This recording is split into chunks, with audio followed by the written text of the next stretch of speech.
Hi, Brad. Can you? It seems size was clearly the order of the day here as far as some of your additions. Where can you speak to that and specifically to Tanev? Yeah, sure, Lance. I guess just to recap, which I should have done. Obviously, we've made some signings today, and some re-signings, re-signing some of our players over the last 24 hours. As I said the other day, Lance, one of the things we really wanted to focus on going into, and it's not just today, but over the course of the summer was trying to augment our defense. And we thought we did that today. Obviously, the trade of, and we spoke about it at the draft for those of you that were at the draft the other day. We spoke about the addition of Chris, what he's going to bring not only to our group, but to our room. Just a consummate pro, his ability to play hard minutes against top players, penalty killing ability. And then you go from there. The addition of Oliver Eckman-Larsson. Oliver's got the ability to play both sides, left and right, moves the puck, competitive, long, can play on both specialty teams. So bringing him into the fold, I thought was we were excited about that. And then, and I'm just speaking specifically on the back end, with Hakanpää, again, a penalty killer. One of the areas, looking back at last season, that we wanted to address was our penalty kill. And, so that's an area that Yanni, really shines in is his ability to kill penalties. You saw that in Dallas over the years, and specifically this past season. And what we've got right now is we've got a group of defensemen, and so I'd rather have too many than not enough, and we'll try to sort this out in the coming days. Today's a day that you can add players, but you build your team over the course of the summer, and then there's certainly some areas that we still want to address and still want to augment. I think, Lance, not just to ramble on here, but I do want to touch base just off the top on some of the other signings. Obviously, getting Max back, was a priority. I talked about it before. Obviously, we had Max and Bert, both that were UFA. Lots of discussion since the season ended with both. We're excited to get Max done. Versatile player. I think a player that all along wanted to be in Toronto, was just finding a deal that worked for both sides. Just a competitive kid. We all know Max. He wears his heart in his sleeve. Is able to bounce around the lineup, do different jobs. So excited to bring him in. Getting Joe Woll done, and extending him. When we looked at really the comps, and getting a year out of it, we got a lot of faith in Joe, and we think Joe's going to have a real good career in front of him, and a real good important season in front of him. So that was a priority for us to see if we can get ahead of that. Joe is excited to engage, and so we're excited to get Joe done. And then adding Anthony Stolarz, Stanley Cup champion now. The goaltending will work itself out. We've added Matt Murray as well. Obviously, Matt coming off last year with the double hip surgery. We wanted to have depth in the position, and we certainly don't forget about Dennis Hildeby, who's a young developing goaltender. So we think we've added some depth there. We've got a couple other things that aren't out there yet that are just in the hopper in terms of some depth signings that we'll look to finalize here in the coming hours. I think I've hit everybody. Next up, we'll go to Kevin McGran, Toronto Star. Go ahead, Kevin. Brad, yeah, you actually missed Lillyer in there. Oh, sorry, Timothy. Yes, I knew I was going to do that when I started rambling on. Timothy, we still think there's so much upside with Timothy. We've worked really last couple of weeks on getting an extension with Timothy. He was not a player with arbitration rights. We both had a pretty good understanding of what the arbit case would look like. And then if you can get, if you can get a deal in there that, I know everybody looks at the qualifying number. The qualifying number and the arbitration number are two different things. So, Peter Woll and his representative and Brandon worked hard on that one, and excited to get Timmy done. And like I said, the one thing when I look at the defense right now, I think there's, it's got a good blend. You've got some puck movers, you've got some size, you've got some penalty killing. I think the addition of Oliver gives you another option on the power play. We've got lefties, righties. So, this, I know everybody wants to look forward, and there's a number of guys now. And what does this mean for other guys in the roster? Defensemen are so hard to get. So it opens up different options for us as we move forward here in the summer. But it certainly gives the coaching staff a lot of options with, like I said, lots of different guys that can do a lot of different jobs. And if I could just ask about Nick Robertson, there's some reports out there that he's asked for a trade. Can you address what's going on there, and how comfortable you are with your forward group as sort of part of that as well? Yeah, as far as Nick's an excellent young player, and I'm not gonna get into play-by-plays of I haven't seen the reports. I've heard. Certainly, I obviously have known that there was some frustration with Nick on his behalf, but we look at Nick as an excellent player, and there's great opportunity for Nick here, and we need him to be a good player for us. So I'm not going to get into any speculation or any public back and forth. We'll just leave it at that and continue to move forward as far as our. What was the second part about the forward group? Yeah, the forward group. Yeah, like I said, today's one day, so that's an area. As I look at it, we've added some players on the back. We've added our goaltending. We've added depth in goal.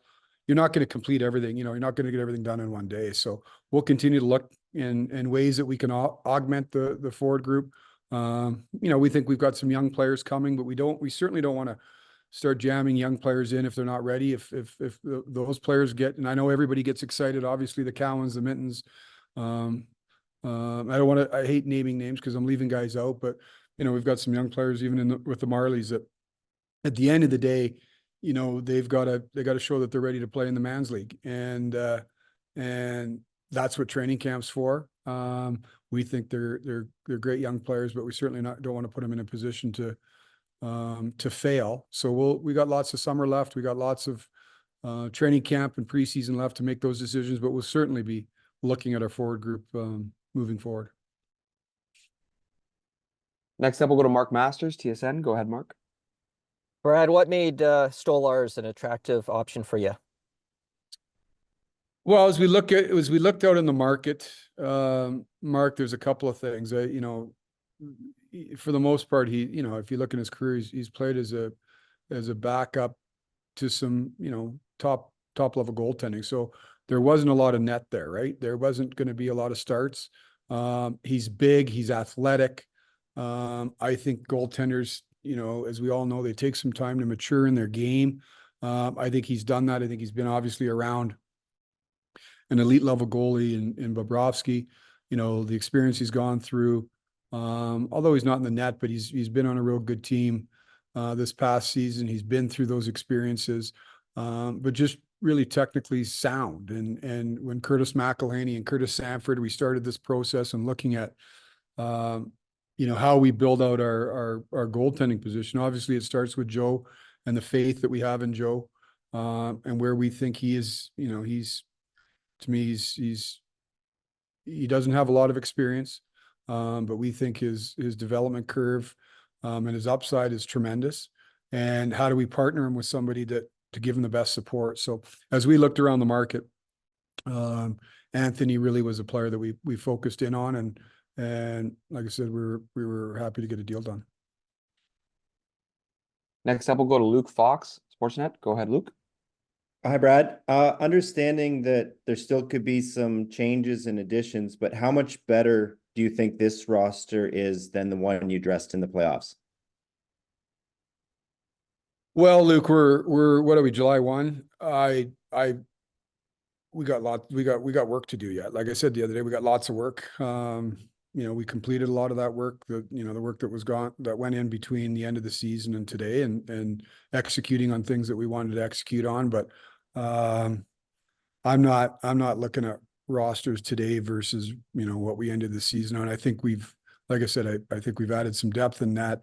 We've added, some depth on the blue line. I think we've added some right shots. We've added some players that can do roles that we needed them to do, whether it be on the penalty kill, that are proficient. They're proficient on both specialty teams.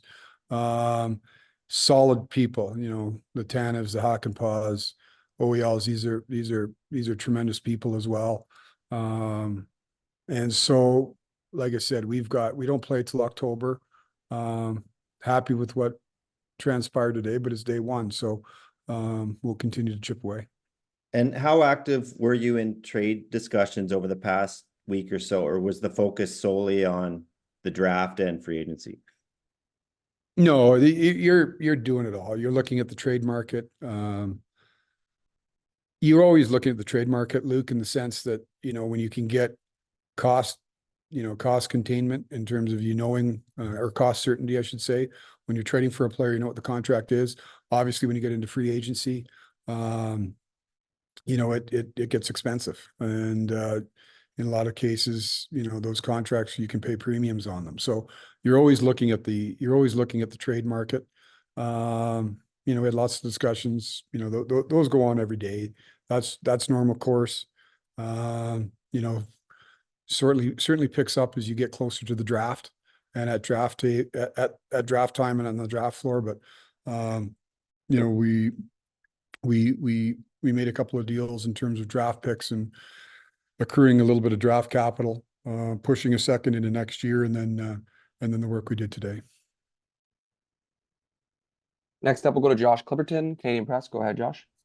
Hey, Brad, I'm just wondering bigger picture, what you think of the market today. There's about $1 billion of the contracts doled out. I know there's the cap has gone up, but what do you just make of the money that's being thrown around today? A lot of cash.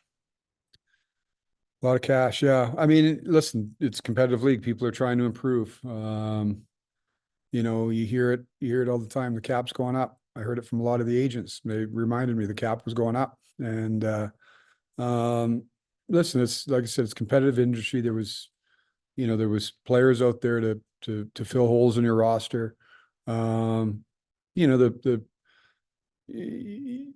we've all said, there's always a big signing or two in free agency. You're looking to supplement your roster. Again, you try to build the bones of your roster through the draft, through trades, and those traditional avenues. And then when you get to free agency, it's an opportunity to supplement your roster and fill certain spots, and from year to year, depending on the free agent class, the interest varies. But there's some really good players available. You saw teams be aggressive, and lots of players change teams today. I haven't had a chance to really look at all the things that have gone on here, but I think it's we're coming out of however many years, 5 years, 4 years, 5 years of sort of a stagnant cap. So you've seen some cap growth. You've seen some good players in the market. You've seen some teams get aggressive. So not anything that wasn't unexpected. Next up, we'll go to Jonas Siegel with The Athletic. Go ahead, Jonas. Hey, Brad, I was wondering why you were comfortable going 4 years for Eckman-Larsson. Well, ultimately to get the player, Jonas. I know we would all like them at 1 year and $400,000. That's just not reality. So you go in, you got to be disciplined in the marketplace, supply and demand. We looked at a bunch of different options. Oliver was obviously, and all the players were players that we had a lot of interest in. You spend a lot of time gauging, who's actually going to get to free agency. And, do they have, if they're there, and once you start, do they have a want to come to your city, to your market? So all those things play a role in it, right? And then ultimately you work to see that what's the deal going to take to get the player there. And certainly there's some deals that every year, every team would walk away from if it doesn't fit. But ultimately, you do a deal that you feel is going to land you the player and or what you're required to land the player. Now you take note of who the player is. I've got a history with Oliver. Excuse me. And he's a smooth player. He moves well, good legs. I don't have any concern about, the first thing to go on a player usually is the mobility, is the skating. He's a fluid player. So ultimately at the end of the day, we were comfortable with the 4-year term. We'll take a few more here. We'll go to Terry Koshan, Toronto Sun. Go ahead, Terry.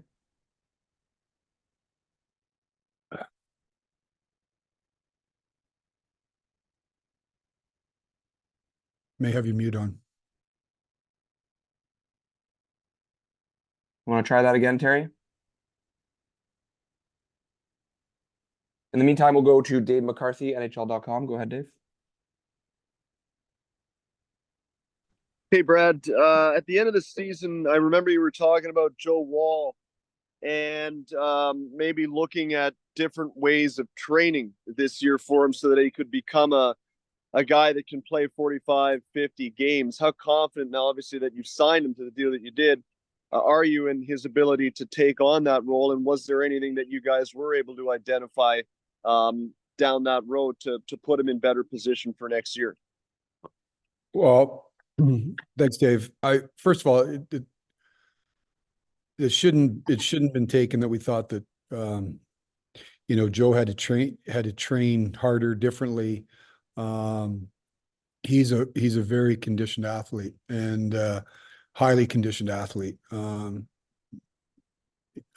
Not to piss off anybody in the goalie union, but sometimes the goalies aren't the best athletes. Not going to hear about that, but he's a highly trained athlete.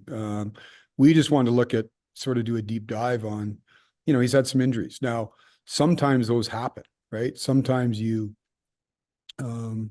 they're unavoidable, right? You can say it's luck, it's bad luck.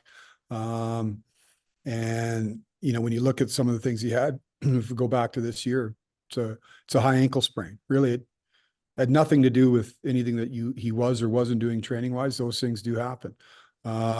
He cranked his back in game 6 in the playoffs. Again, nothing that I would say is preventable in terms of his preparation or anything like that. So some of these things are luck, bad luck. But I feel real comfortable in the work we've done with Joe and the review our sports science department has done, that he's doing the right things. He's training properly. Like I said, he's a real committed athlete. He looks after himself. He's been in the facility daily really since the season ended. So I feel really confident. And like I said, he's a young player where we think there's great upside. We want to get him support in terms of a partner and partners and depth of the position, but we got all the faith in the world in Joe. Now, again, nobody in the goalie union, that was a joke. I don't want letters, phone calls. Next up, we'll go to Lance Hornby, Toronto Sun. Go ahead, Lance. Yeah, Brad, I just wanted to ask you how much that Craig Berube might have had what kind of say he had in some of the deals you made today.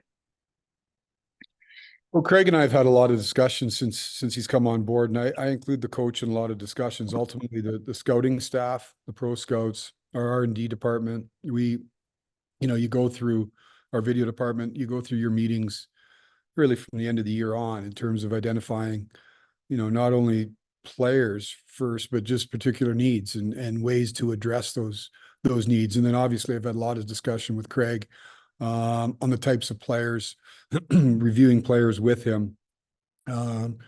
Ultimately, management and the scouts have got a strong voice in that. But I think it's counterproductive just to show up and hand the coach a bunch of players. I think he has to have some dialogue, some that he's going to be familiar with, some that he's not going to be as familiar with, some that he's had, some that he hasn't had, some that he's played against. So I think it's really important to get his opinion on players. Craig's been here you know, all week with us at the draft, has been in the room with us all, you know, leading up to free agency. So, you know, I think it's important to have his voice involved and get his read on things. And ultimately, you've got to lean on the people that, you know, watch these guys every day and the information that you garner, you know, from your staff to make these decisions. We'll take two more here. We'll go back to Terry Koshe. Go ahead, Terry. Can you hear me now? We can hear you, Terry. Okay, great. Thanks, Brad. I know you've been busy today with the free agency and everything, but is there any update at all on Mitch and where things might go from here?